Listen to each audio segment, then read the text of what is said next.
Good morning, student. 8th standard, 19th lesson, science subject, life cycle of stars. ठीक है, 19th lesson कौन सा है? Life cycle of stars. तो Galaxy बोले तो क्या रहता है? हम लोग लास्ट ईयर भी 7th स्टैंडर्ड में भी पढ़ा हुआ है, 8th स्टैंडर्ड में 6 में भी पढ़ा हुआ है. गैलेक्सी बोले तो क्या रहता है? Group of stars and the planetary system and the clouds present in the empty space between stars. ये सब मिलके क्या बोलते हैं हम लोग? गैलेक्सी बोलते हैं. ठीक है. और we have learn about the structure of the universe in the earlier standard. Structure जो है वो भी देखा है हम लोगों ने. यूनिवर्स का स्ट्रक्चर जो रहता है वो भी देखा था. और ये जो सोलर सिस्टम है अपना, और किधर सिचुएटेड है?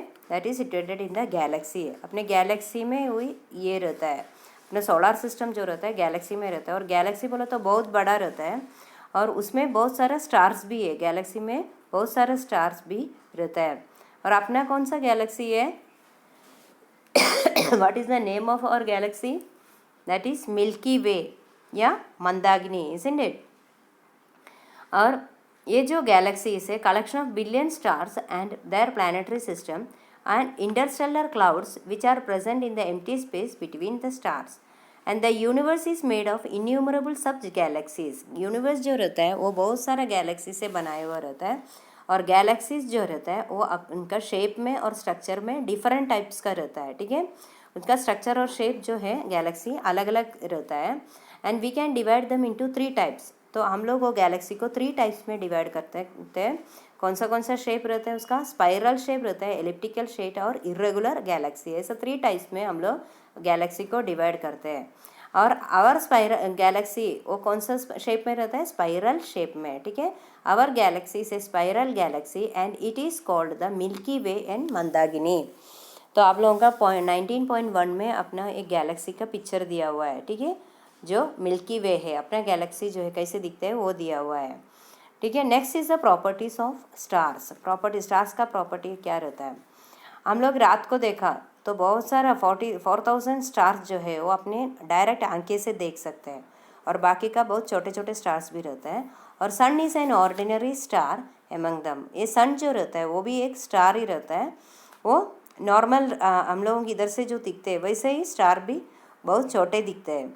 लेकिन the reason to call the sun as an ordinary star that it is even though it appears to be large. बाकी का स्टार से भी ज़्यादा बड़ा दिख रहा है ये सन. लेकिन जो बाकी का स्टार्स जो है स्कन्स ये बहुत नज़दीक रहता है. ये सन का बहुत नज़दीक रहता है बाकी का stars. And there are billions of stars which have higher और lower mass size and temperature than those of the sun. Sun से भी बहुत बड़ा बड़ा स्टार दिखता है. लेकिन सन जो है वो अपने नज़दीक दिख रहता है उसकी वजह से अपने को बड़ा दिखता है. लेकिन सन से भी बड़ा बड़ा स्टार्स रहता है एक्चुअली. ठीक है. And the stars are gigantic spheres of hot gas. उसमें क्या रहता है? हॉट गैस भरा हुआ रहता है स्टार्स में. और some properties of sun are given in the table below. Sun का प्रॉपर्टीज जो है वो नीचे दिया हुआ है. Properties of sun. ठीक है, उसका वेट कितना है? 2 × 10⁻30 kg. ओके. और रेडियस बोला तो सबको पता है एक सर्कल का आधा पार्ट जो रहता है उसको रेडियस बोलते हैं. वो कितना है? 6,95,700 किलोमीटर उसका रेडियस रहता है. ठीक है. सरफेस टेम्परेचर कितना है सन का?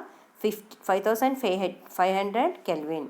और टेम्परेचर ऑफ द सेंटर कितना है? 1.5 × 10⁻7 केल्विन.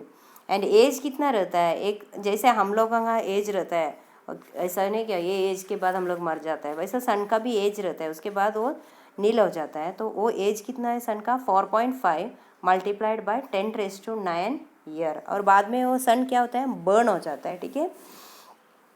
आए समझ में properties of sun. Okay. Next we will the birth. The mass of the sun is about 3.3 lakh times that of the earth and its radius is 100 times that of the earth. अर्थ का जो radius रहता है या अर्थ को मास रहता है उससे भी बहुत ज़्यादा रहता है सन का मास और रेडियस. ठीक है. और the other stars have masses between 1/10 and that of the sun and 100 times that of the sun. तो 100 टाइम्स ज़्यादा रहता है बाकी का स्टार्स का masses. Okay. Next is the birth of the stars. Stars का बर्थ कैसे होता है? Huge clouds of gas and dust are present in the empty spaces between stars in a galaxy. जो ह्यूज क्लाउड्स जो रहता है, वो कौन सा क्लाउड्स में क्या रहता है, गैस और डस्ट भरा हुआ रहता है, और वो एम्प्टी स्पेस में रहता है। स्टार्स का जो गैलेक्सी का एम्प्टी स्पेस रहता है, स्टार्स का और गैलेक्सी का बीच का जो एम्प्टी स्पेस में ये गैस जो है, डस्ट और ग्लास ये रहता है, गैस जो है, huge clouds of gas and dust वो प्रेजेंट रहता है। And these are called the interstellar clouds. उसको हम लोग क्या बोलते हैं, इंटरस्टेलर क्लाउड्स बोलते हैं। ठीक है, आप लोगों को 19.3 पिक्चर में इंटरस्टेलर क्लाउड्स का एक ये दिया हुआ है। ये हम लोग कैसे दिखते हैं, डायरेक्ट तो नहीं दिखेगा अपने को interstellar clouds, we can see it through a Hubble telescope. ठीक है, टेलीस्कोप के थ्रू अपने को ये दिखेगा। और a light year is the distance travelled by the light in 1 year. तो पहले जो है साइंटिस्ट क्या यूज़ करते थे, लाइट ईयर यूज़ करते थे। डिस्टेंस जो लार्ज डिस्टेंस है वो मेजर करने के लिए साइंटिस्ट क्या यूज़ करते हैं, जो लाइट ईयर है वो यूज़ करते हैं। लाइट ईयर बोला तो लाइट नहीं रहता है एक्चुअली, लाइट ईयर बोला तो डिस्टेंस जो है, एक लाइट जो है एक साल में कितना ट्रैवल किया है उसका डिस्टेंस को हम लोग लाइट ईयर बोलते हैं। और वो स्पीड जो है, लाइट का स्पीड कितना रहता है, 3 लाख किलोमीटर पर सेकेंड। एक सेकेंड में 3 लाख किलोमीटर ये ट्रैवल कर सकते हैं। And the light year is equal to 9.5 multiplied by 10⁻12 kilometre. ठीक है, 9.5 टू 10⁻12 किलोमीटर इक्वल रहता है उसका लाइट ईयर का ये। And the distance and the size of interstellar clouds are about few light years. तो जो साइज ऑफ इंटरस्टेलर क्लाउड्स जो रहता है वो छोटा सा लाइट ईयर का जो डिस्टेंस रहता है उतना इसका साइज का रहता है। ठीक है, next, due to some disturbances these clouds stars contracting. कभी कभी क्या होता है, ये स्टार्स जो रहता है कॉन्ट्रैक्ट होने को शुरू करते हैं, और ये कॉन्ट्रैक्शन की वजह से डेंसिटी जो रहता है, उसका प्रेशर जो रहता है वो इंक्रीज हो जाता है, और temperature also starts to increase. And तो उसके अंदर का जो क्या बोलते हैं, डेंसिटी और टेम्परेचर की वजह से वो हॉट गैस उसके अंदर क्रिएट हो जाता है। और वो टेम्परेचर एक बार सेंटर में कॉन्सनट्रेट कर दिया तो वो जो स्पीयर जो होता है वो सफिशेंटली इंक्रीज हो जाता है, और न्यूक्लियर एनर्जी होता है वो क्रिएट होता है उसमें। ठीक है, स्टार के अंदर कौन सा एनर्जी क्रिएट होता है, न्यूक्लियर एनर्जी। वो किसके थ्रू होता है, nuclear energy generated through fission of atomic nuclei. Atomic nuclei के फ्यूशन की वजह से वो न्यूक्लियर एनर्जी क्रिएट होता है, और उसमें से जनरेशन ऑफ स्टार्स हो जाता है। ठीक है, तो ये जो एनर्जी जनरेशन है, तो गैस स्पीयर जो रहता है वो self luminous and star is formed.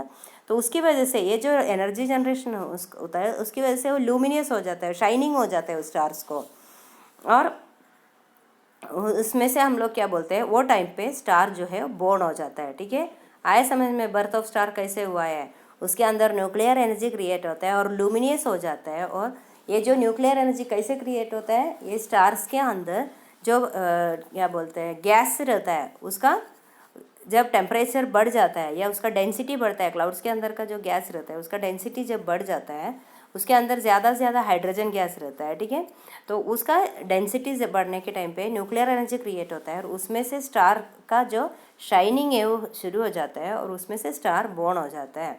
And in the sun this is the energy generated by the fusion of hydrogen nuclei in the form of helium nuclei. ठीक है, hydrogen nuclei और helium nuclei का form में ये ज़्यादा से ज़्यादा generation हो जाता है। और तो जो हाइड्रोजन रहता है वो कैसे एक्ट करते हैं, that is act as a fuel and energy is generated by the burning of this fuel. तो ये फ्यूअल बर्न होने से उसका एनर्जी क्रिएशन हो जाता है। ठीक है, आए समझ में इतना। कौन सा देखा हम लोग, बर्थ ऑफ स्टार्स कैसे होता है, और प्रॉपर्टीज ऑफ सन देखा, और जो स्पाइरल शेप कैसे रहता है, और टाइप्स ऑफ क्या बोलते हैं गैलेक्सीज देखा हम लोगों ने ये वीडियो में। Okay, next we will see in the next video. Okay then, bye.